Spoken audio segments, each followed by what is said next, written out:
a tener hoy la última clase de panorama del Antiguo Testamento. Vamos a ver los libros de Ageo, Zacarías y Malaquías. Vamos a orar entonces antes de dar inicio a nuestra clase. Señor y Padre, nos humillamos delante de ti para reconocer que separados de ti nada podemos hacer. Necesitamos, Señor, que envíes tu Espíritu en esta noche, que nos enseñes tu palabra, que nos dé entendimiento, que nos muestre el contexto histórico redentor, tu plan redentor, Señor, cómo tú fuiste obrando a través del tiempo para llegar a la consumación de todas las cosas, quien es Jesucristo. Asístenos, por favor, Señor. Necesitamos de tu ayuda, de la guía de tu Espíritu. Por los méritos de nuestro Señor Jesucristo, clamamos tu ayuda en esta noche. Amén. Así como dijimos, hoy entonces es la última clase del panorama del Antiguo Testamento. Fue un recorrido magnífico.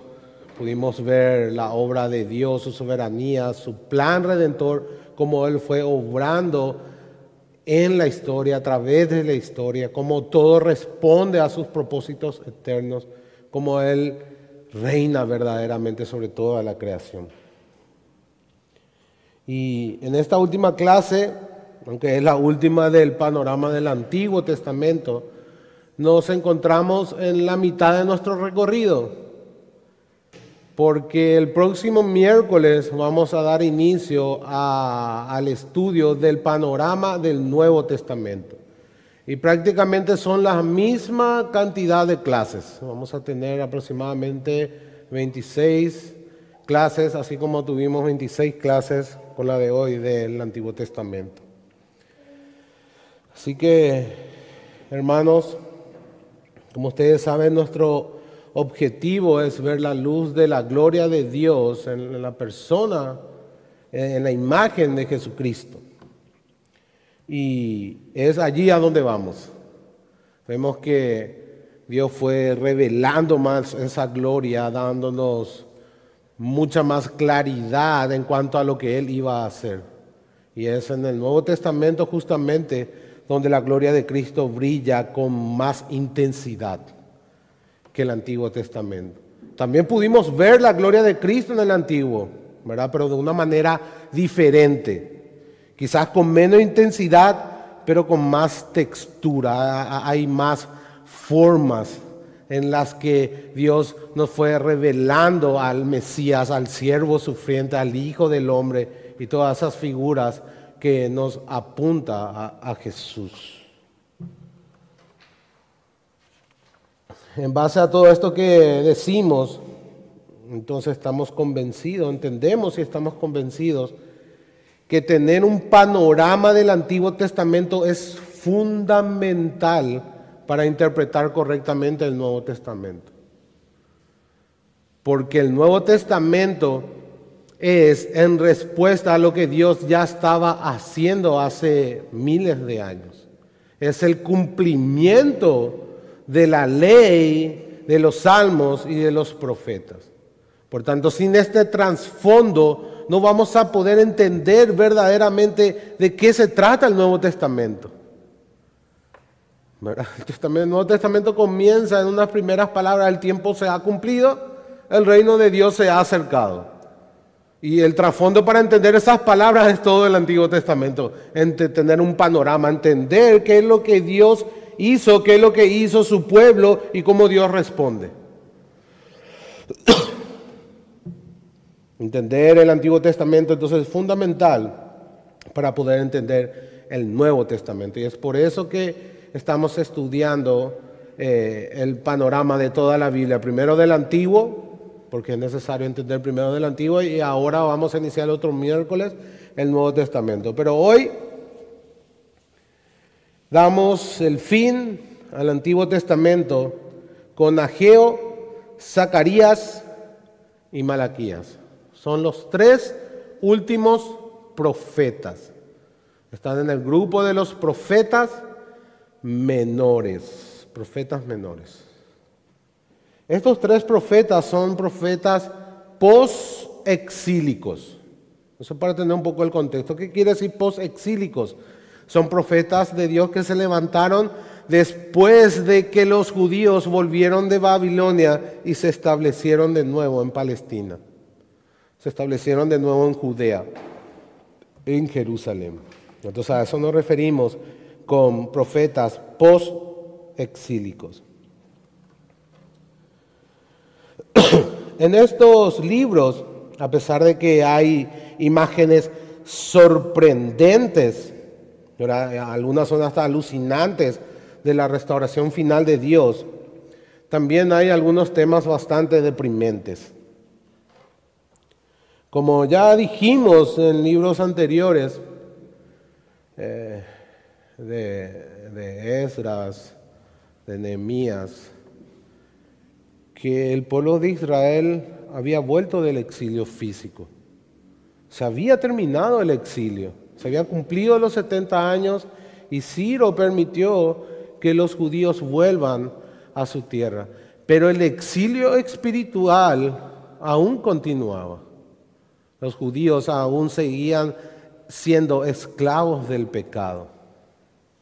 Entonces, esa liberación aún no ha ocurrido y eso se hacía evidente en el comportamiento del pueblo de Dios. Es así entonces que Ageo acusa al pueblo de tener un desorden trágico en sus prioridades.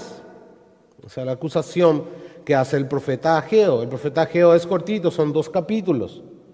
Zacarías, por ejemplo, describe pecados sociales de gran magnitud, cómo pecaban los judíos en cuanto a su relación en la sociedad. Y Malaquías denuncia y apunta a la enseñanza corrupta, la hipocresía y la inmoralidad del pueblo, y también de cómo se daban cartas de divorcio con tanta ligereza. Esas son algunas de las acusaciones que hace el profeta Malaquías. Y esta acusación iba tanto para los sacerdotes como para las personas comunes del pueblo. O sea, los mismos sacerdotes estaban involucrados en divorcios ilegítimos, en hipocresía y en todo tipo de maldad. Así entonces vemos que el exilio físico ha terminado, pero aún el espiritual continúa. Comencemos entonces, hermanos, con Ageo. Vamos a ver primero el contexto. ¿Alguien recuerda cuál fue el primer trabajo de los judíos al regresar de Babilonia? ¿Qué era lo que ellos primero tenían que hacer?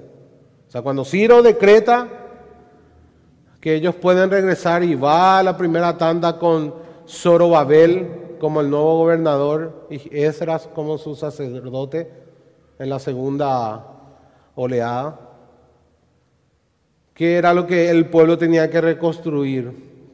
Primeramente el templo. Esa fue la primera tarea. La primera tarea, o sea, lo primero que se le dijo es que vaya y construya el templo a Jehová. Esa fue la primera tarea. Pero ahí 2 años más tarde, en el 536 antes de Cristo, comenzó este proyecto. Luego justamente vimos en el libro de Esdras, en la clase pasada, que el pueblo tuvo que enfrentar oposición de sus vecinos. ¿Recuerdan, hermanos? La oposición de todos los vecinos que no querían que los judíos vuelvan a reconstruir el templo. Y eso es como que paralizó el proyecto de la reconstrucción. Evitó que ellos pudieran avanzar.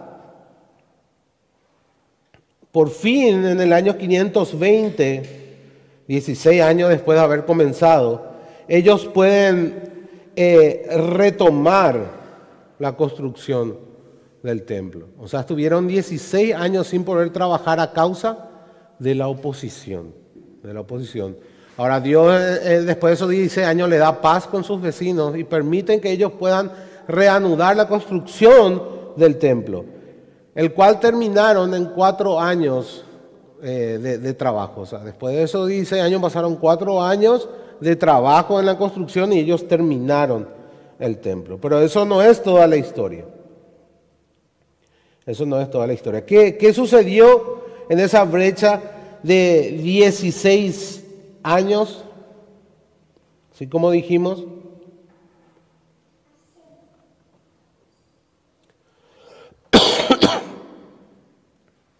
¿Qué sucedió, hermanos? Ellos no pudieron reconstruir el templo, ¿recuerdan? Por la oposición. ¿Y en qué ellos se dedicaron en ese tiempo entonces? ¿En qué invirtieron sus fuerzas? Ya que el templo no podían construir a causa de la oposición. Dedicaron su tiempo y sus esfuerzos y sus recursos a construir sus casas propias. Entonces cuando Dios le da paz, ellos aún siguen concentrados en construir sus casas. Y se olvidaron que la tarea para el cual ellos fueron liberados primeramente fue en reconstruir el templo. Entonces este es el contexto en el cual Dios levanta a Ageo. Las personas en esos 16 años se olvidaron de su propósito de reconstruir el templo y estaban centrados en prioridades egoístas.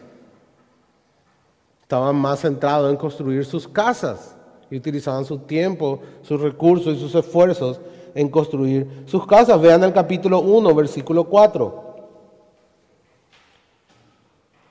Dice la palabra del Señor, Ageo capítulo 1, versículo 4. ¿Es para vosotros tiempo, para vosotros, de habitar en vuestras casas artesonadas? Y esta casa está desierta, dice Dios por su templo. En el versículo 5 nos da una idea del contexto histórico redentor y dice, pues así ha dicho Jehová de los ejércitos, meditad bien sobre nuestros caminos, sembráis mucho y recogéis poco, coméis y no os saciáis, bebéis y no quedáis satisfechos.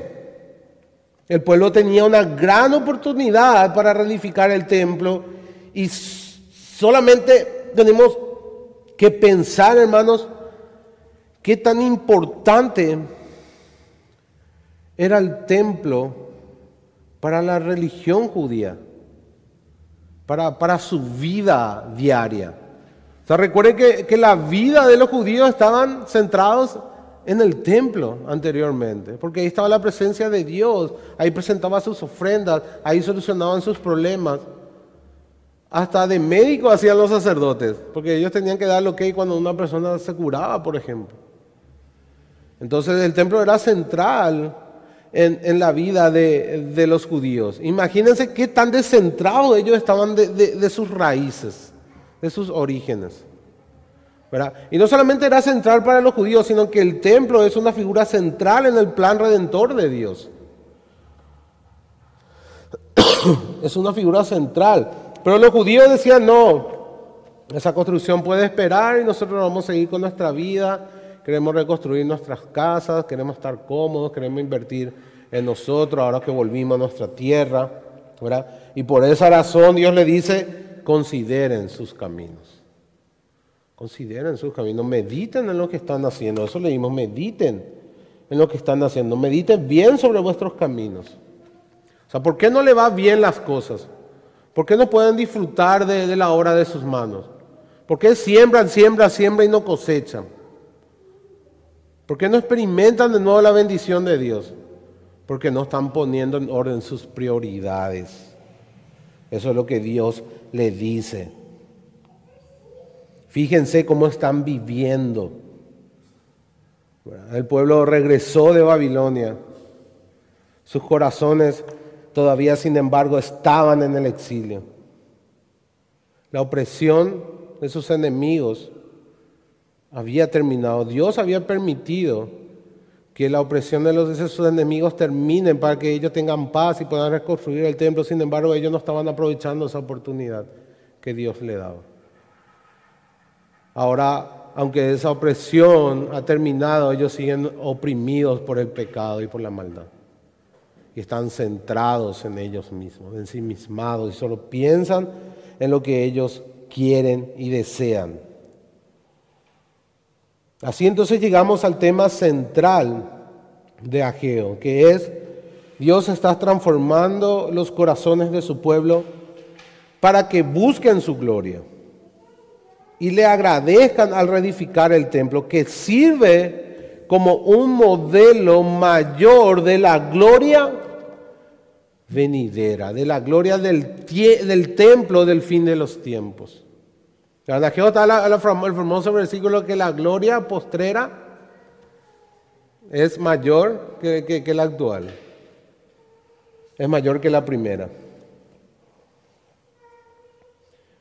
Entonces Dios está obrando en el corazón de su pueblo a través de su profeta. Ageo tuvo un trabajo sencillo, por así decirlo. Es uno de los pocos profetas que tuvo éxito en su misión. Tanto éxito tuvo que solamente actuó 4 meses. Eso es un dato muy importante. Uno de los pocos profetas exitosos. Dios estaba obrando, estaba transformando los corazones. Anteriormente, antes del ministerio del profeta Ageo, ellos estaban centrados en edificar sus casas, ¿verdad? Y Dios, a través de su profeta, a través de su palabra, cambia el corazón de su pueblo. Los corazones son transformados. Y en ese sentido es una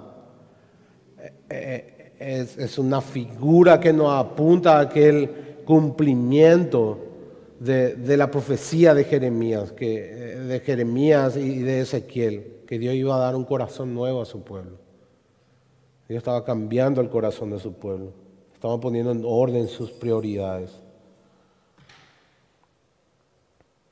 El templo apuntaba también hacia una morada más perfecta de Dios con el hombre. Sabemos, hermanos, que el templo en sí mismo nunca fue el fin.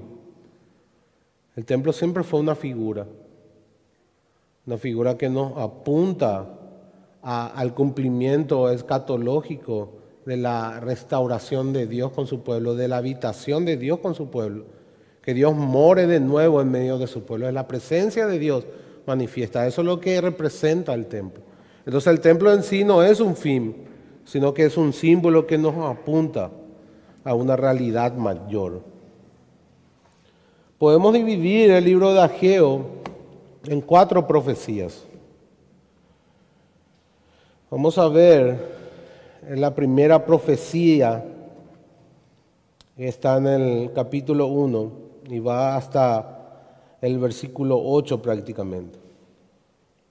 Vamos a leer los versos 7 y 8 para entender de qué trata esta primera profecía. Dice la palabra de Dios: así ha dicho Jehová de los ejércitos: meditad sobre vuestros caminos, subid al monte y traed madera, y reedificad la casa, y pondré en ella mi voluntad, y seré glorificado, ha dicho Jehová. Dios le dice que piensen, que mediten y que luego actúen en base a ese pensamiento. Dice también que su motivación, la motivación del pueblo, no debe de ser su placer y su propia gratificación, sino que debe de buscar la gloria de Dios. ¿Dónde se manifiesta la gloria de Dios?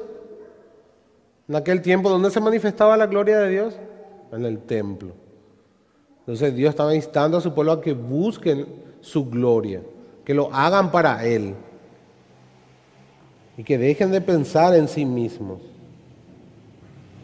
Pero últimamente el pueblo solamente se complacía a sí mismo y todo lo que hacía era para la gloria de cada uno de ellos. Y eso, hermanos, aplica también a nosotros. ¿Verdad que sí? ¿Cuántas cosas hoy mismo analizándote? Aquí una breve pausa en tu mente. ¿Cuántas cosas de las que haces es para Dios verdaderamente? ¿Cuántas cosas de las que estás haciendo hoy es para dar gloria a Dios, para manifestar su gloria? ¿Verdad que hay algunas que no? Entonces también este texto nos habla a nosotros. Dios también nos demanda que busquemos su gloria y que nuestra motivación siempre sea buscar complacer a nuestro Dios y buscar su gloria en todo lo que hacemos, hermanos, en todo lo que somos, en todo lo que tenemos. Dios sigue hablando a su pueblo hoy.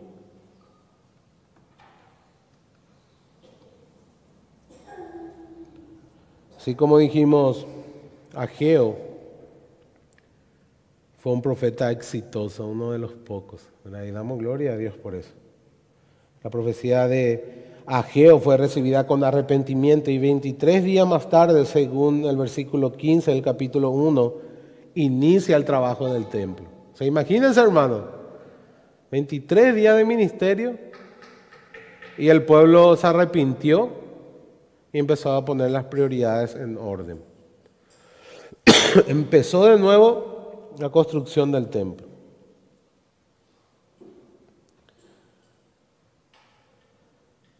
En la segunda profecía de Ageo llegó menos de un mes después de esta primera.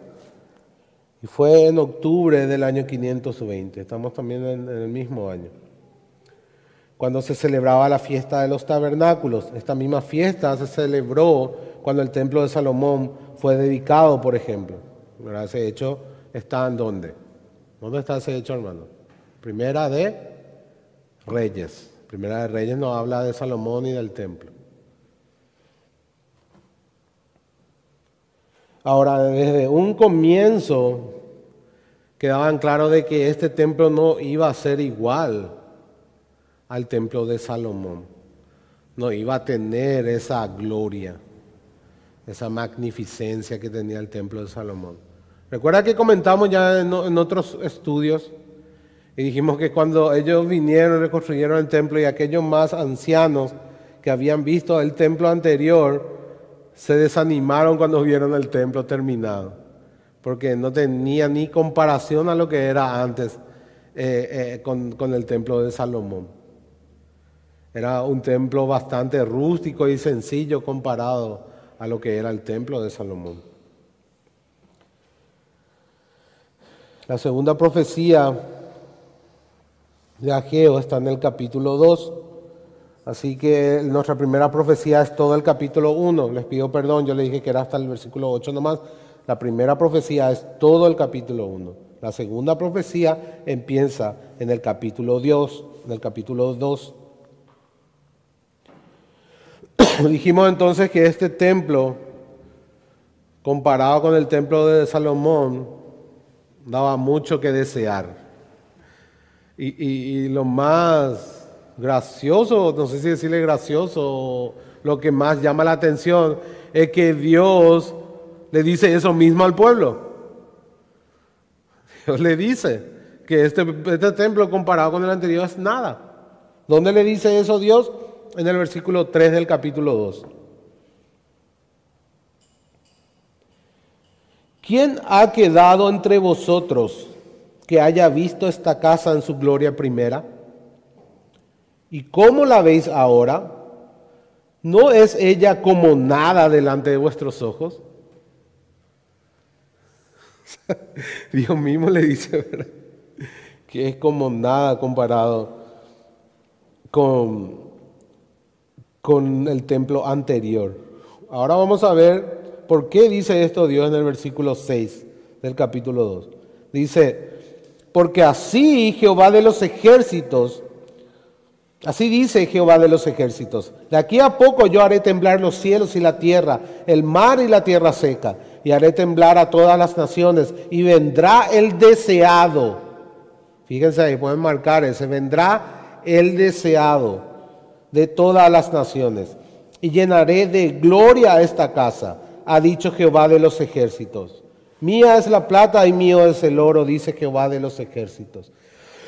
Y acá viene: la gloria postrera de esta casa será mayor que la primera, ha dicho Jehová de los ejércitos. Y diré: paz en este lugar, dice Jehová de los ejércitos. Voy a hacer un comentario a margen acá. ¿Vieron qué mal se usa este versículo en el mundo cristiano? Al final ellos utilizan la gloria postrera, será mayor la primera, para cosas egoístas. Justo aquello que Dios estaba denunciando primeramente en el libro de Ageo, ¿verdad? Los evangélicos te dicen que la gloria postrera será mayor a la primera de acuerdo a tu estado de salud, de acuerdo a tu economía, de acuerdo a tu casa mismo donde estás viviendo. Siendo que todo el contexto del libro de Ageo es justamente denunciando ese pecado. Y la referencia es al habitáculo de Dios, donde estaba el arca del pacto, donde se manifestaba su gloria. Y la gloria postrera se refiere al Señor Jesucristo, quien es la imagen misma de Dios en la tierra. La gloria como el unigénito del Padre, lleno de gracia y de verdad. Solamente ese comentario quería hacer al margen. Continuemos.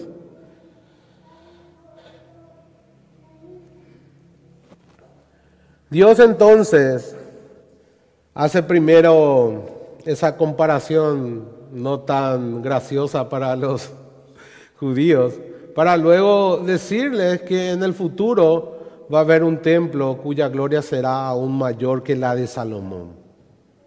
Entonces eso es lo que Dios les dice y eso es asombroso, hermanos. La realidad, sin embargo, donde ellos estaban ahí en ese tiempo histórico, era decepcionante y hasta dolorosa. Inclusive en algunos libros dice que los ancianos lloraron de la decepción al ver el templo. Sin embargo, las promesas de Dios cada vez se hacen más grandes. Bueno, Dios le dice que la gloria postrera será mayor incluso que aquella primera de Salomón. Y tenemos que mantener ese pensamiento ahora para entender las otras dos profecías que vamos a ver de Ageo. La gloria postrera será mayor que la primera. La tercera profecía está también en el capítulo 2, los versos 10 al 19. Y comienza con una pregunta acerca de la Torá y termina con un incentivo, con palabras de ánimo para el pueblo. El pueblo pensaba de manera equivocada o un poco contemporánea, podemos decir, comparando con cómo pensamos hoy, que por el hecho de construir sus casas dentro de o cerca del templo, sus casas se volvían santas y ellos se volvían santos. Ellos pensaban que si vos ingresabas al templo ya era un santo. Ellos pensaban que la santidad se contagia. Bueno, o sea que si vos tocas algo santo, vos te haces santo. Cuando es totalmente al revés. Si vos sos inmundo y tocas algo que es santo, eso se vuelve inmundo. Eso es lo que ocurre verdaderamente. Hoy también quizás nosotros tenemos ese pensamiento. Muchos pensamos que por venir a la iglesia o por servir en ministerios ya estamos bien con Dios y equiparamos a nuestra relación con Dios. Y no es lo mismo, hermanos. La santidad es una transformación en nuestro corazón y en nuestro carácter. Es parecernos más a Jesús, no es llenarnos de actividades. Y en eso tenemos que cuidarnos mucho. ¿Verdad? Tenemos que cuidarnos mucho. No podemos pensar que por venir a la iglesia ya vamos a ser santos. No, somos santos conforme vamos transformándonos de gloria y gloria a la imagen de Jesús por el Espíritu del Señor.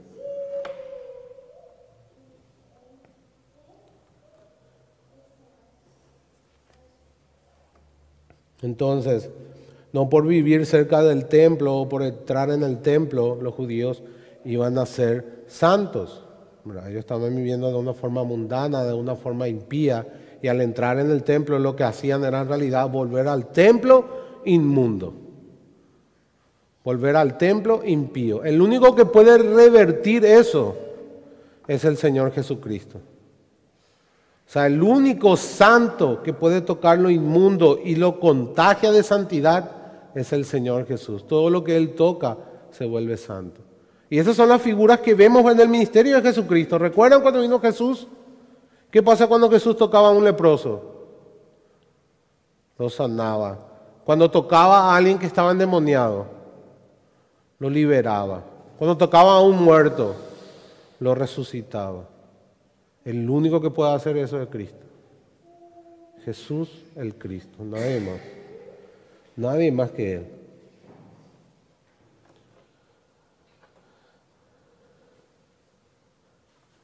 Volviendo entonces a nuestra profecía, la tercera profecía, en esta sección, capítulo 2, 10 al 19.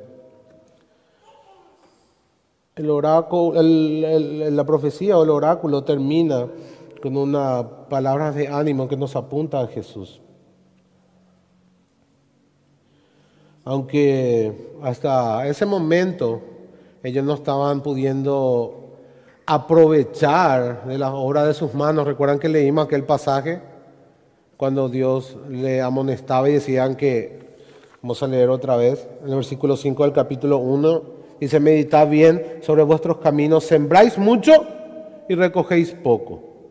Coméis y no os saciáis, bebéis y no quedáis satisfechos. ¿Por qué era eso? Porque ellos estaban viviendo en desobediencia, estaban quebrantando el pacto, entonces la bendición de Dios no estaba sobre su pueblo. Recordemos, hermanos, que en el antiguo pacto, si obedecía, tenía las bendiciones del pacto. Si desobedecía, tenía las maldiciones del pacto. Eso era lo que estaba pasando entonces con el pueblo. Cuando el pueblo se arrepiente y Dios transforma su corazón y pone en orden sus prioridades, entonces Dios comienza a bendecir al pueblo.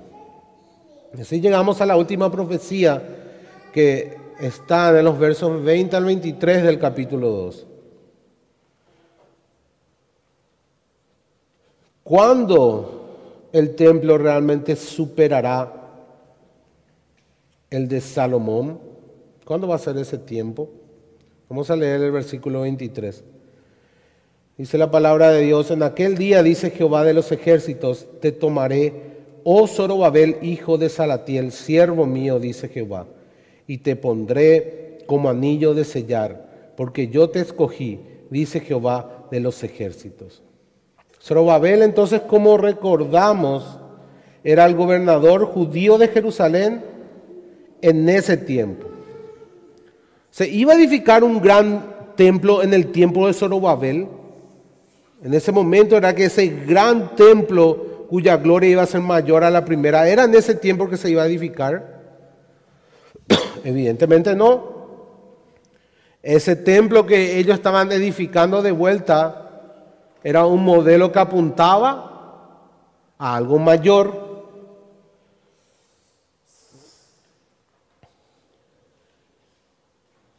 ¿Cómo relacionamos entonces estas profecías con Zorobabel, hermanos? ¿Cuál es el papel de Zorobabel en las profecías de Dios?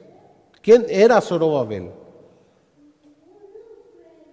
Ese ya dije como 3 veces por ahí. ¿Quién era Zorobabel?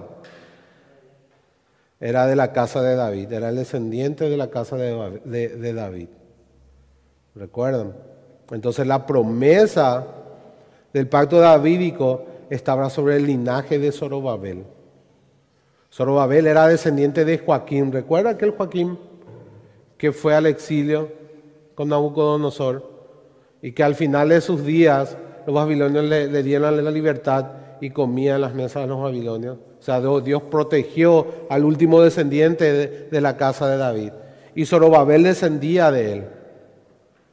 Entonces Zorobabel tenía un papel fundamental. Zorobabel mismo era la esperanza viva de las promesas de Dios.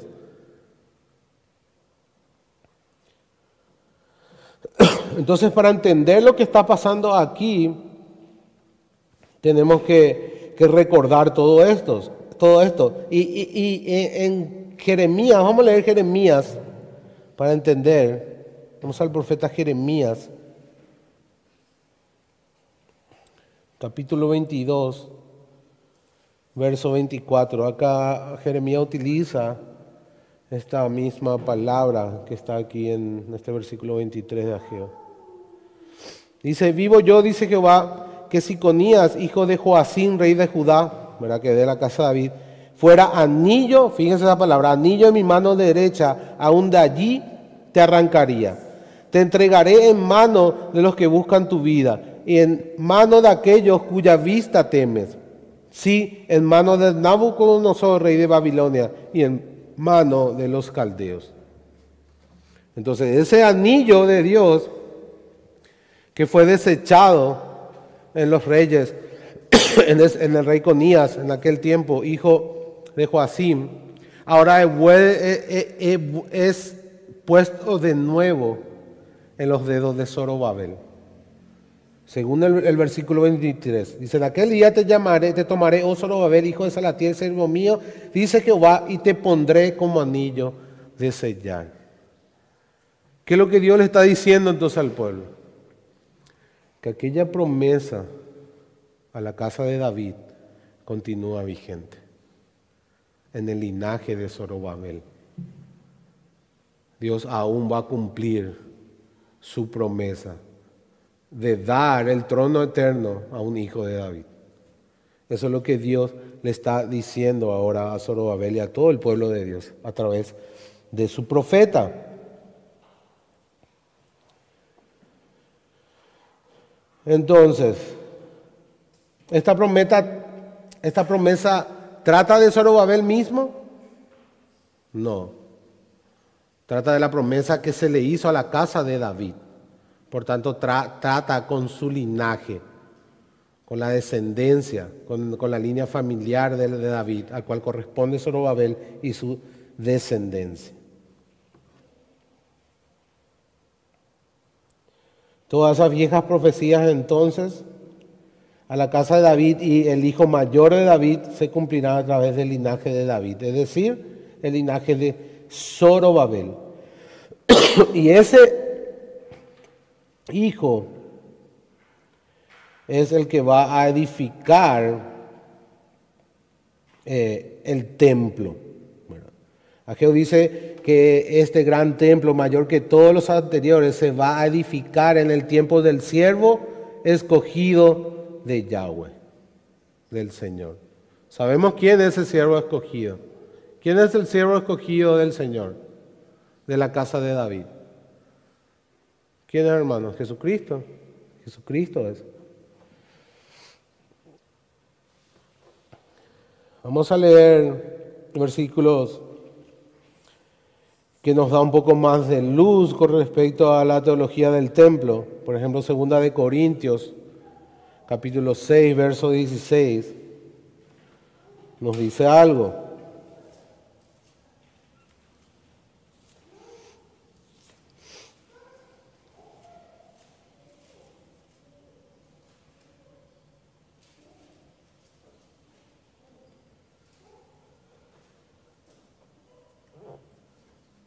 En realidad es el Padre el que edifica el templo.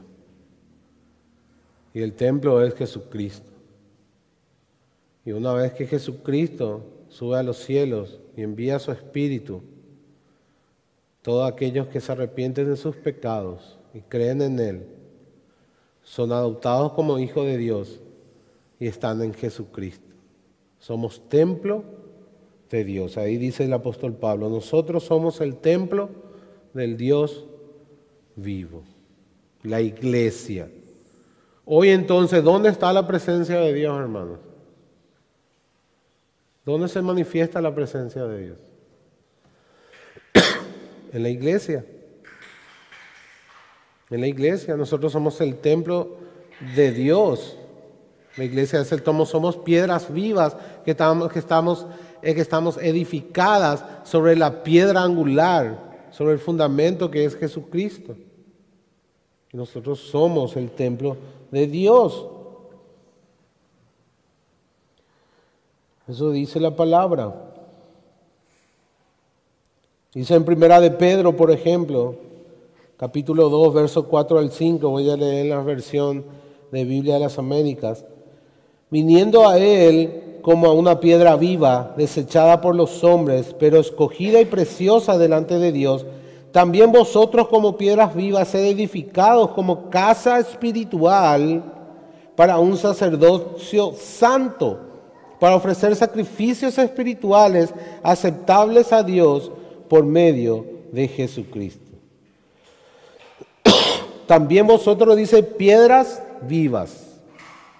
ser edificados como casa espiritual para un sacerdocio santo. ¿Dónde estaban los sacerdotes?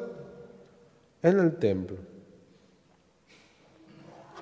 En el templo. Entonces, Dios el Padre es el arquitecto, el que edifica. Jesús es el fundamento. Nosotros somos las piedras y nuestro propósito como templo de Dios Padre es manifestar su gloria.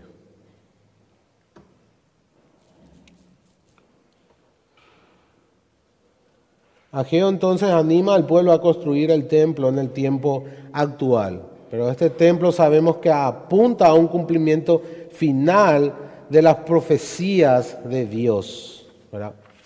A un tiempo en el cual la gloria postrera del templo del fin de los tiempos será mayor que la primera, incluso mayor que la de Salomón. Entonces ese es el tema de Ageo, hermanos, de una manera bien simple.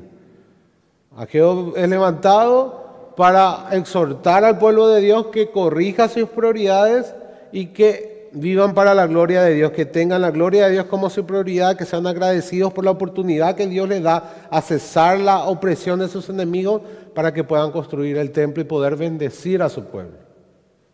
Ese es el fin de Ageo. Vamos al segundo libro que vamos a ver hoy, que es Zacarías. Zacarías sí es un poco más extenso y un poco más complicado, porque es un libro apocalíptico. Tiene un lenguaje apocalíptico, es parecido al lenguaje de Apocalipsis.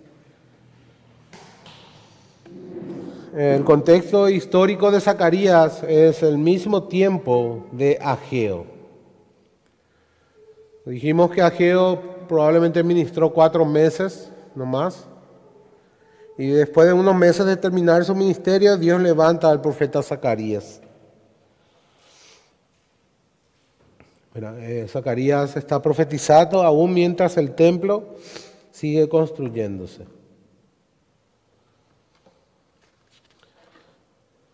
Zacarías explica al pueblo, por la inspiración divina, cuál es el significado de los acontecimientos en el pueblo judío después del exilio. ¿Cuál es el significado que tienen esos acontecimientos para el futuro? Y para las expectativas de las promesas mesiánicas que Dios dio a través de sus profetas. Él toma entonces la situación actual y la usa, toma los hechos actuales por los que atraviesa el pueblo y las usa para dar un panorama del futuro. Eso es lo que hace Zacarías. El tema entonces de Zacarías es que él vuelve a tomar viejas figuras, antiguas profecías, para dar forma al futuro del pueblo de Dios. Apunta hacia la gran restauración del exilio espiritual por parte del Mesías venidero. Utiliza todas esas profecías antiguas que el pueblo tenía a través de sus profetas en el tiempo, todas las figuras que estaban dentro de la vida del pueblo y las conecta con un futuro escatológico en la restauración final de Dios a través de sus Mesías. Zacarías está lleno de visiones, dijimos, es un lenguaje apocalíptico. Hay 8 visiones, literalmente, en todo el libro. Y es muy confuso si no tenemos un marco interpretativo. Recuerda que siempre hablamos de tener un marco interpretativo para los profetas.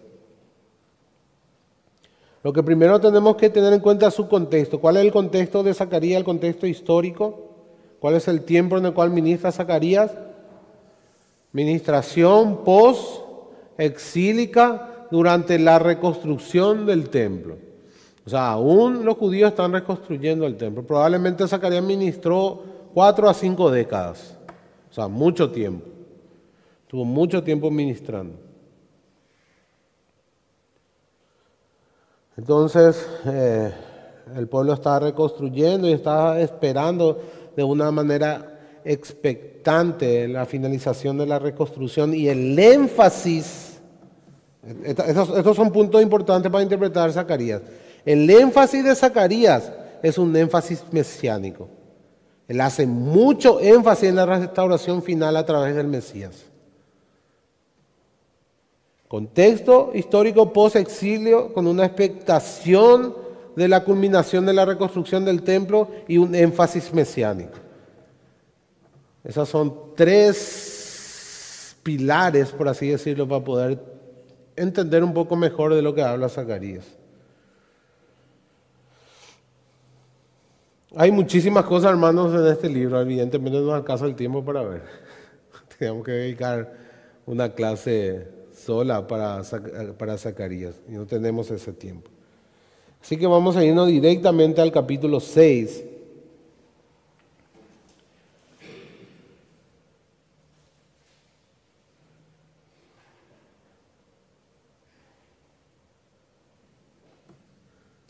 Después de que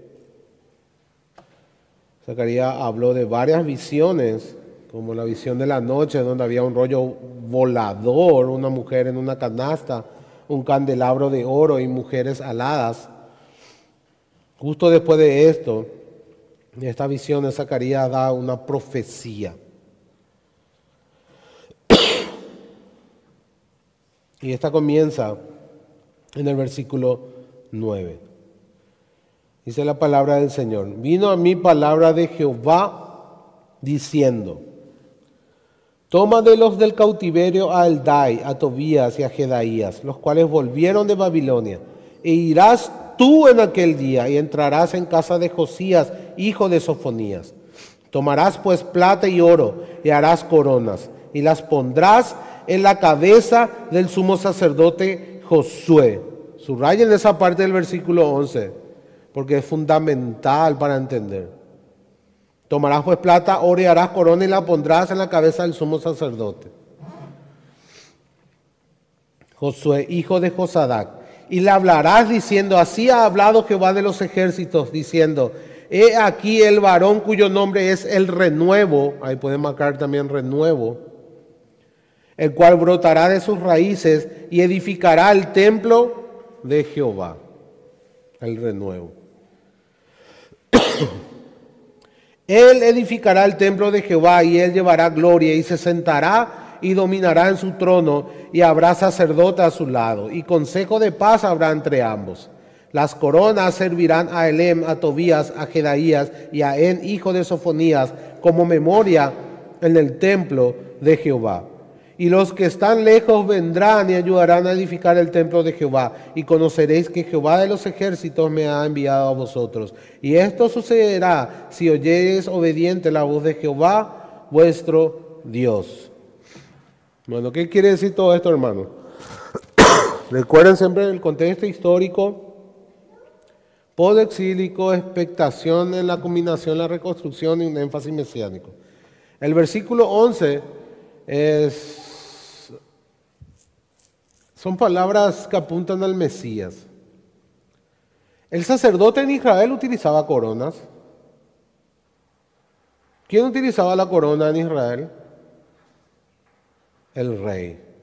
Y fíjense que Dios le dice en el versículo 11 que le ponga una corona real al sumo sacerdote. ¿Verdad?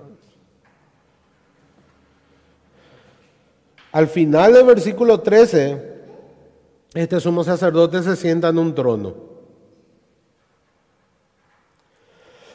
Dice: él edificará el templo de Jehová, llevará gloria y se sentará y dominará en su trono y habrá sacerdote a su lado y consejo de paz entre ambos.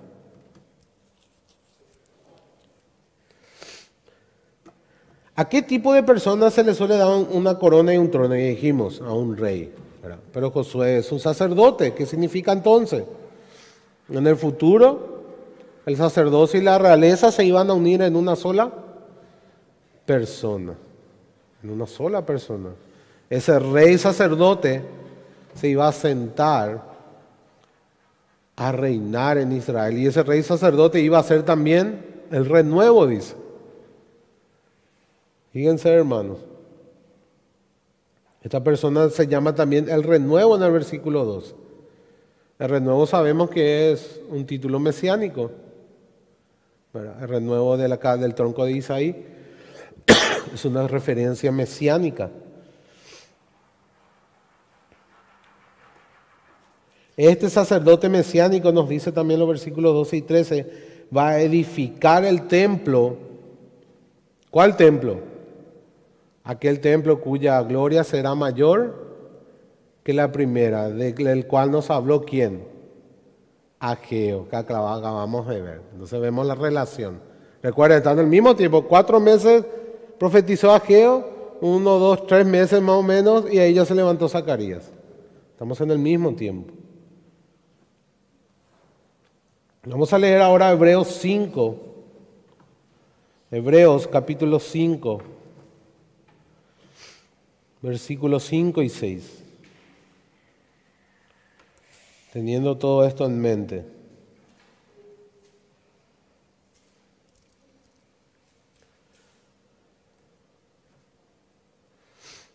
Así tampoco Cristo se glorificó a sí mismo haciéndose sumo sacerdote, sino el que le dijo, tú eres mi hijo, yo te he engendrado hoy. Como también dice en un lugar, tú eres sacerdote para siempre, según el orden de Melquisedec. En el 7:14 vamos a ver lo que dice, Hebreos 7:14.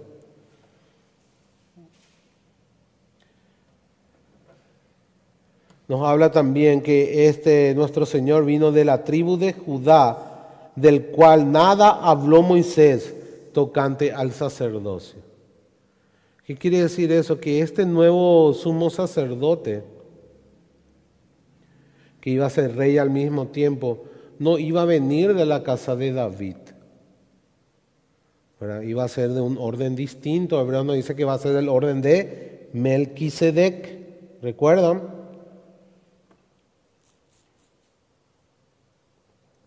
El sacerdocio de Jesús es mayor que cualquier otro sacerdocio visto en Israel.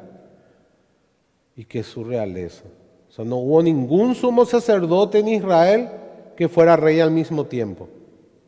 Y no hubo ningún rey en Israel que fuera sumo sacerdote al mismo tiempo.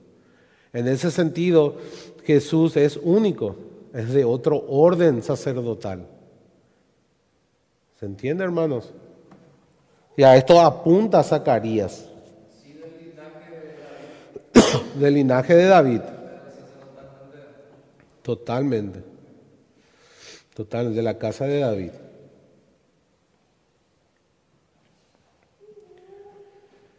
Entonces, estos dos oficios que eran paralelos en el Antiguo Testamento se combinan en una sola persona, en el Nuevo Testamento, la persona de Jesús.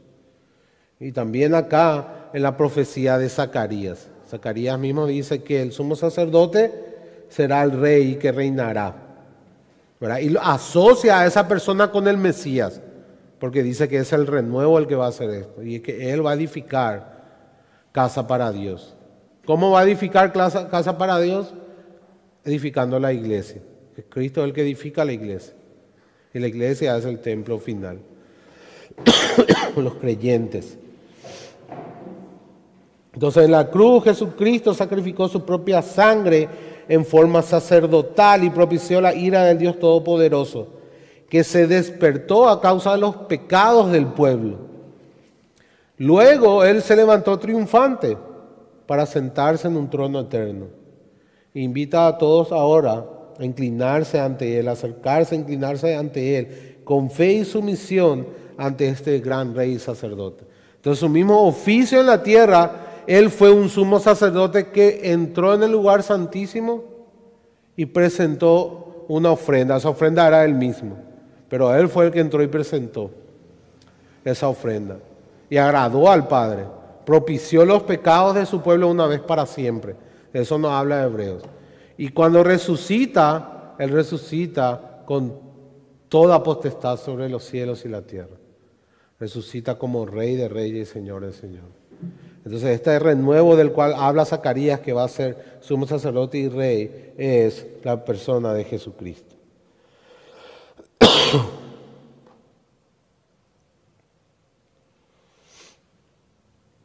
¿Por qué, hermanos, nos fuimos directamente al capítulo 6 y a esta porción? Porque en estas palabras está el centro de todo lo que Zacarías quiere decir.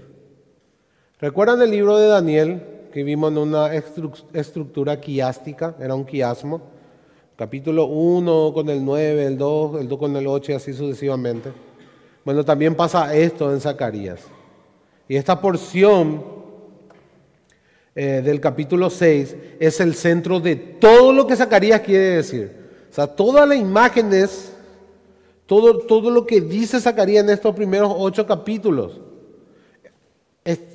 este es el centro. Esta es la idea central, por la estructura quiástica de esos 8 primeros capítulos.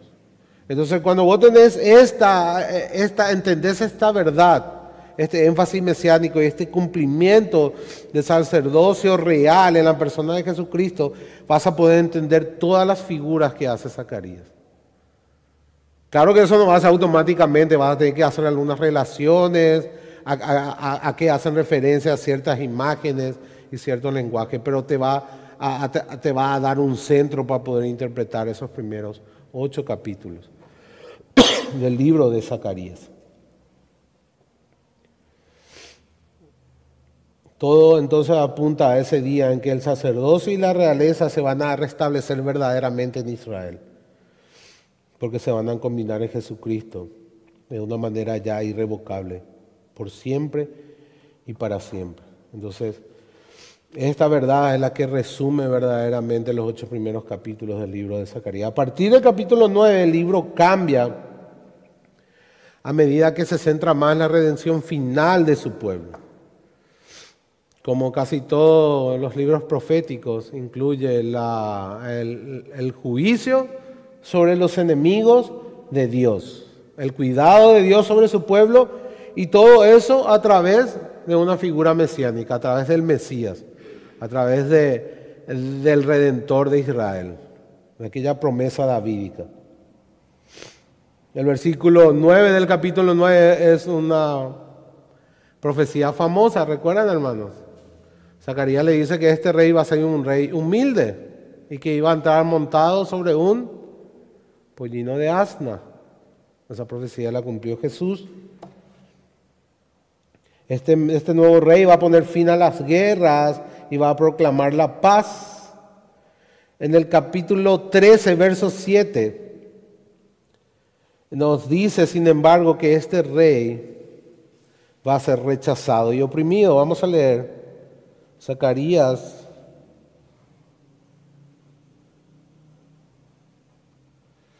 capítulo 13, verso 7. Levántate, oh espada, contra el pastor y contra el hombre compañero mío, dice Jehová de los ejércitos. Hiera al pastor y serán dispersadas las ovejas, y haré volver mi mano contra los pequeñitos. O sea, este Mesías iba a ser rechazado por el pueblo. Y Dios ya profetizó eso a través de Zacarías. Después de su opresión, sin embargo, va a triunfar y se va a vengar de sus enemigos. Eso está en el capítulo 14, verso 3. Dice, después saldrá Jehová y peleará contra aquellas naciones como peleó en el día de la batalla. La venganza de Dios. El Señor será rey sobre toda la tierra, versículo 10. Incluso sus antiguos enemigos van a venir a adorarlo, versículo 16. Y todo su pueblo será santo para el Señor, versículos 20 y 21. Todo esto es muy claro que apunta a la segunda venida del Señor Jesucristo. Se cumple en un sentido su primera venida, pero la consumación de ese cumplimiento se va a dar en la segunda venida. En la segunda venida donde vamos a poder ver verdaderamente el reino del Hijo de David en todo su esplendor. Y allí es donde Zacarías nos deja, hermanos, esperando ese momento más allá del exilio, cuando venga este rey sacerdote.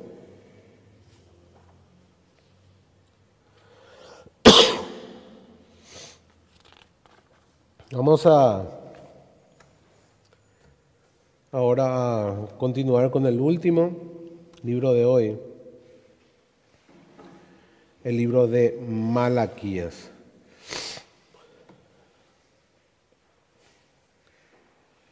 Malaquías vivió más o menos al mismo tiempo que el gobernador Nehemías, al final del siglo V antes de Cristo, aproximadamente 100 años después de que ministraron Ageo y Zacarías. Su principal preocupación era la mundanalización del pueblo de Dios, la secularización del pueblo de Dios. Sus corazones se inclinaron hacia las cosas del mundo en vez de inclinarse ante su Creador. Ahora ya estaban de vuelta a su tierra, ya tenían el templo culminado en tiempo de Malaquías. Sin embargo, había pereza y apatía espiritual. Malaquías, hermanos, todos sabemos que es el último libro de la Biblia. Fue el último profeta de Dios del Antiguo Testamento. Bueno, después de Malaquías, el siguiente profeta fue Juan el Bautista, ya en tiempos del Nuevo Testamento, ya en tiempos de Jesucristo. Después de Malaquías, Dios se guardó 400 años en silencio, no habló a su pueblo, no hubo profeta después de él.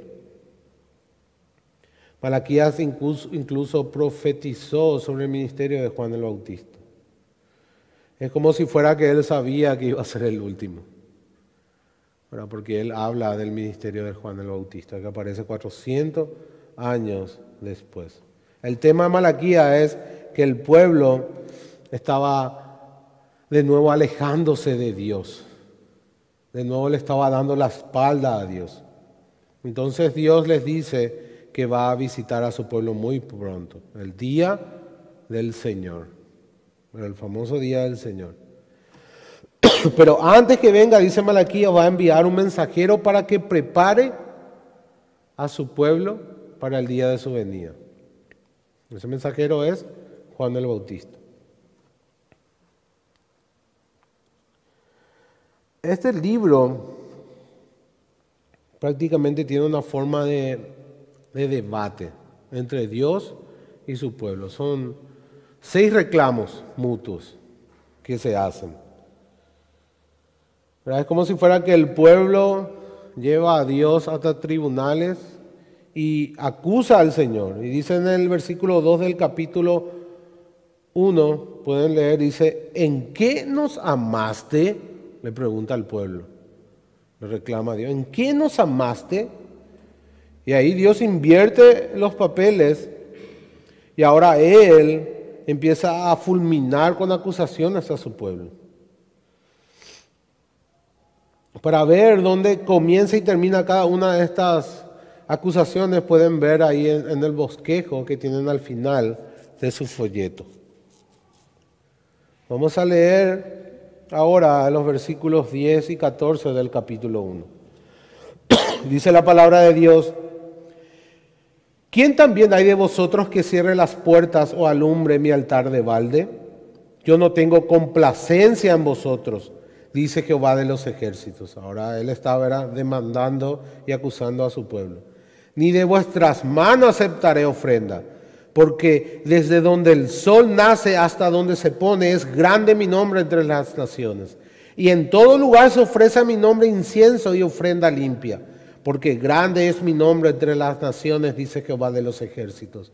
Y vosotros lo habéis profanado cuando decís: inmunda la mesa de Jehová, y cuando decís que su alimento es despreciable. Habéis además dicho: oh, qué fastidio es esto, y me despreciáis, dice Jehová de los ejércitos. Y trajisteis lo hurtado, o cojo, o enfermo, y presentasteis ofrenda. ¿Aceptaré yo eso de vuestra mano? Dice Jehová. Maldito el que engaña, el que teniendo machos en su rebaño promete y sacrifica a Jehová lo dañado. Porque yo soy gran rey, dice Jehová de los ejércitos. y mi nombre es temible entre las naciones. Qué tremenda acusación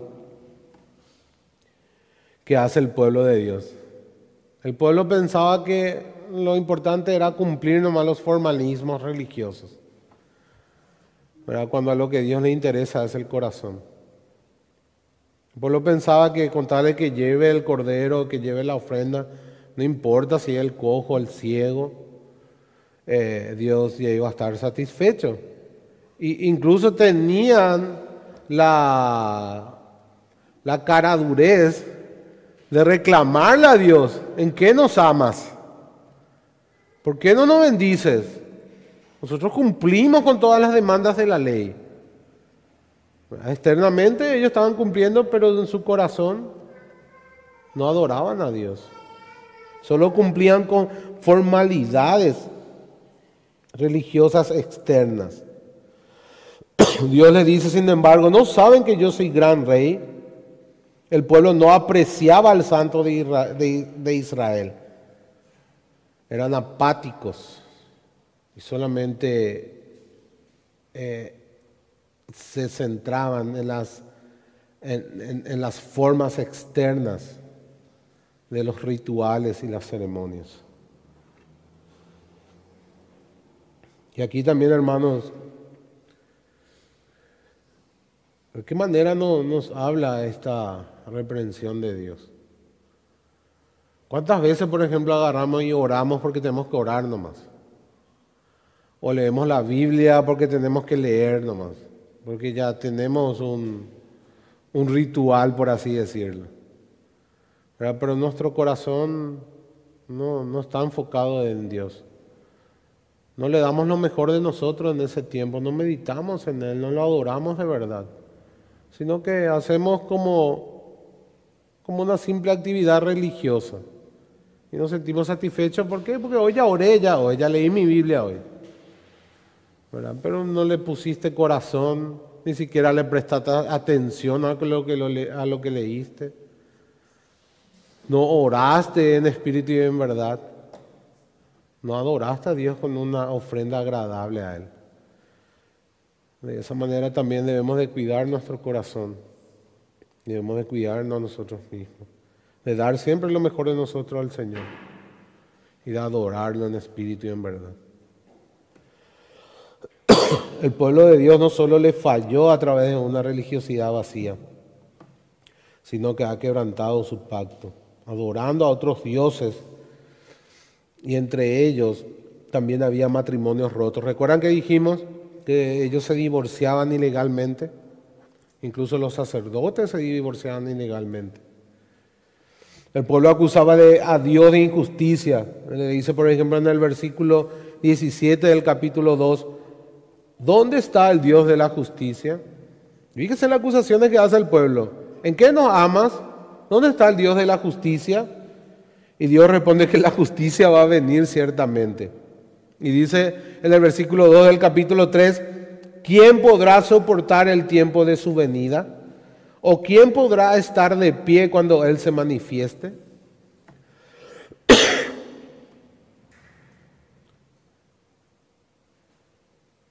Tenemos que tener cuidado, hermanos, cuando pedimos a Dios justicia. Eso es muy peligroso. Es muy peligroso, porque si Dios verdaderamente nos da justicia, nos vamos todos al infierno. Lo único que podemos reclamar a Dios es misericordia. Es misericordia. Porque la justicia de Dios es su vindicación. Su vindicación. Y la paga del pecado es la muerte. Por tanto, lo único que debemos de pedir a Dios es su misericordia. Esa es nuestra única esperanza. El pueblo de Dios ha quebrantado el pacto y le ha robado a Dios. Hasta el famoso versículo era mal utilizado también 1 y 1000 veces. ¿Por qué le ha robado a Dios? Porque no ha dado sus diezmos y ofrendas. En el versículo 8 del capítulo 3 están diezmos y ofrendas. En realidad, si entendemos bien el Antiguo Testamento, el diezmo para los israelitas no era el 10%. El diezmo y las ofrendas eran mucho más que el 10%. En cuanto al dar obligatorio en el Antiguo Testamento, era aproximadamente el 23% de sus ingresos. Porque ellos tenían 2 diezmos anuales y un diezmo que se daba cada 3 años para los huérfanos y las viudas. Entonces, sacando un porcentaje, aparte de las ofrendas voluntarias, era un 23% obligatorio. Y obligatorio digo porque estaba regulado por la Torá. Siempre relacionamos diezmos con el 10% cuando hacemos referencia al Antiguo Testamento, pero en realidad es mucho más que el 10% en el Antiguo Testamento. Ahora, hoy, hermanos, ¿cuál debe ser nuestro corazón en relación al dar? Nosotros acá en esta iglesia no creemos que el diezmo siga vigente para nosotros hoy. El diezmo así tal cual está regido en el Antiguo Testamento, que tenés que dar obligatoriamente 23% de tus ingresos, porque es 23%. Pero ahora sí reconocemos y afirmamos que un verdadero creyente va a querer, si dependiera de él, dar más inclusive para la causa. ¿Por qué? Porque nosotros tenemos aquella gloria postrera que es mucho mayor que la que tuvieron ellos. Nosotros tenemos al Cristo resucitado. Nosotros por fe podemos ver toda esa gloria profetizada en el Antiguo Testamento. Tenemos mucha más luz que ellos.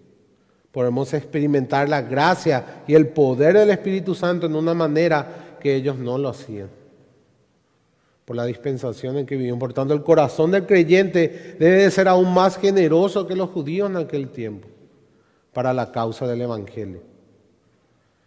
Muchos cristianos se refugian en ese sentido de que el diezmo no sigue vigente en realidad por la avaricia de su corazón y porque no quieren dar. Y yo te puedo asegurar que todas esas personas que constantemente escriben sobre el tema del diezmo ni siquiera dan el 1% de sus ingresos a sus iglesias. Ni siquiera el 1%. No estoy diciendo yo, hermano, que usted tiene que dar acá 30 o 40%, pero un cristiano en su corazón va a querer dar lo máximo que pueda para la causa de Cristo. Eso sí, estoy convencido y estoy completamente seguro. Todo lo que esté a su alcance sin descuidar sus responsabilidades, que delante de Dios es como varón proveer a su familia, sin descuidar ese punto. Pero sí su corazón debe ser generoso. Por eso oramos todos los miércoles, por la generosidad del pueblo de Dios. El cristiano es generoso por naturaleza. ¿Cuánto más aún para la causa de Cristo? ¿Cuánto más, hermanos? Entonces, aunque ese versículo no nos aplica así tal cual se aplicaba en el antiguo pacto, sí tiene una aplicación para nosotros en este tiempo, que es el dar para la causa de Dios, para la predicación del Evangelio, para la expansión de su reino.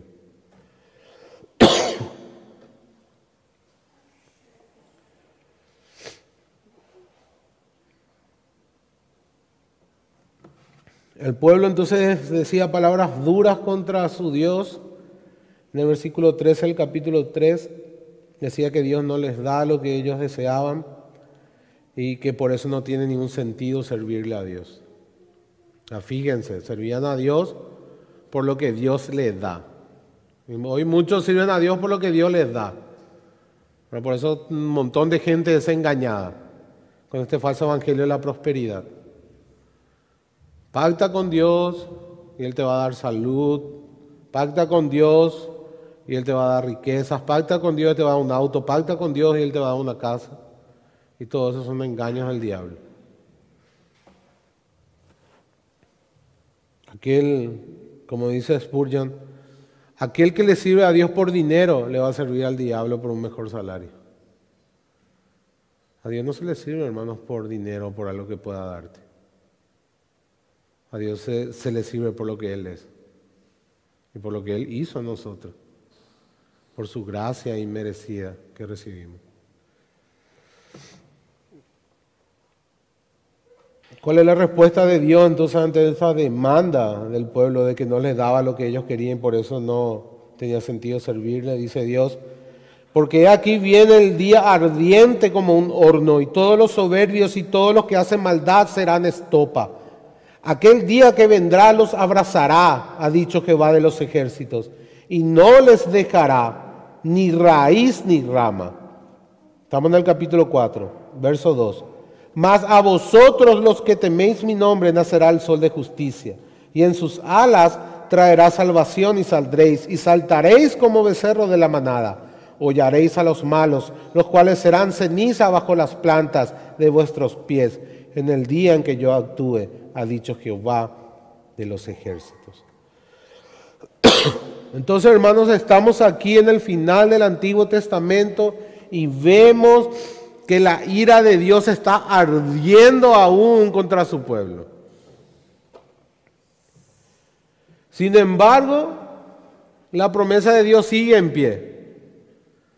Vimos que Dios puso de nuevo el anillo sobre Zorobabel y su linaje. Entonces, ¿qué pasa acá? ¿Dónde se soluciona? Y acá ya le voy a dar una pista. Esta ira de Dios que aún está sobre su pueblo y la promesa de Dios que aún continúa, la promesa de gracia, de restauración y de misericordia. ¿Dónde se juntan estos dos atributos de Dios aparentemente contradictorios? En la cruz de Cristo. Es en la cruz de Cristo donde la ira de Dios sobre su pueblo y sobre todos aquellos que van a creer en Él es propiciada. Y es ahí donde se cumplen todas las promesas de Dios de restauración final a través de su Mesías.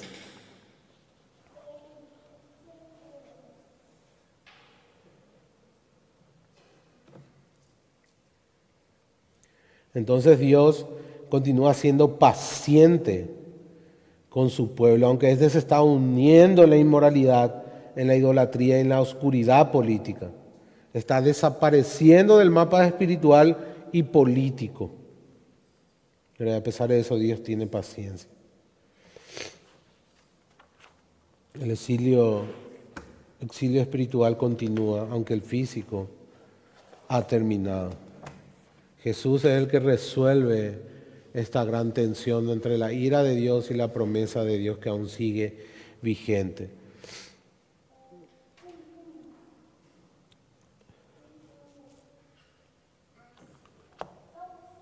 En el versículo 5 del capítulo 3 nos da el panorama de cómo termina justamente el Antiguo Testamento con este libro. Dice: he aquí yo os envío el profeta Elías antes que venga el día de Jehová grande y terrible. Él hará volver el corazón de los padres hacia los hijos y el corazón de los hijos hacia los padres, no sea que yo venga y hiera la tierra con maldición. ¿Cuál es la última palabra del Antiguo Testamento? Maldición. Maldición es la última palabra. Entonces, desde Génesis 3 vemos que aún nada ha cambiado. Sí, hermanos, tenemos muchísima más luz del plan redentor de Dios. Dios desplegó o reveló su plan, se reveló a sí mismo, revela el cumplimiento de sus promesas, cómo Él va a solucionar esa tensión que ya adelantamos que se cumple en Jesucristo, de la ira de Dios sobre su pueblo y cómo va a permanecer sus promesas de restauración final. Sin embargo, hasta aquí, en el contexto histórico redentor, en este punto, aún no se ha solucionado la maldición que está sobre toda la creación de Dios. Aún no se ha solucionado. Sí, Dios nos revela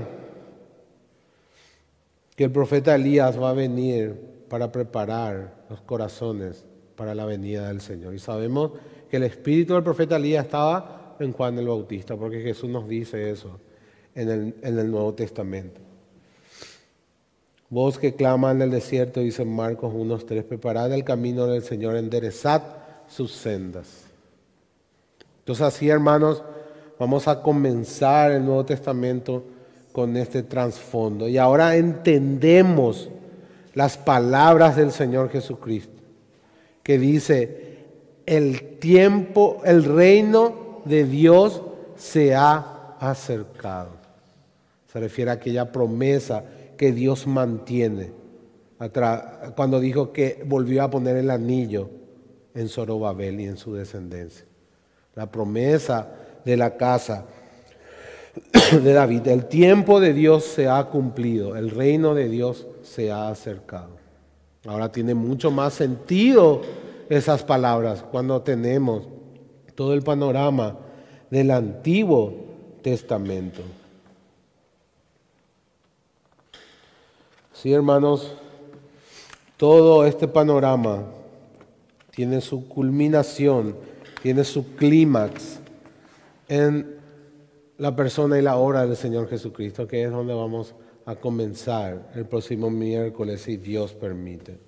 Damos gracias a nuestro Padre Celestial por habernos permitido estudiar este panorama del Antiguo Testamento, y mi oración es que el Espíritu Santo haya podido revelar en sus mentes y en sus corazones el gran panorama de redención, la gran obra divina, el propósito eterno de su plan redentor en toda la historia de la redención. Vamos a orar. Señor y Padre, te damos gracias por tu palabra. Gracias, Señor, por permitirnos ver tu soberanía, tu paciencia para con tu pueblo, tu amor para con tus escogidos, tu poder soberano para dirigir aún el corazón de tus enemigos, porque aún ellos cumplen tu voluntad de una u otra manera. Tus decretos eternos se cumplirán sí o sí. Esa es, Señor, nuestra gran esperanza, alegría y seguridad. Estamos seguros en tus manos. Nada ni nadie nos puede separar de ti. Damos gracias, Señor, por mostrarnos la gloria de Jesucristo, como tú viniste armando toda la historia para que culmine en Jesús, para que se cumpla todas tus promesas en Él. Oh Señor, damos gracias por abrir nuestros ojos para ver la gloria de Cristo en las Escrituras. Padre, te bendecimos en esta noche y te damos gracias en el nombre de Jesús. Amén.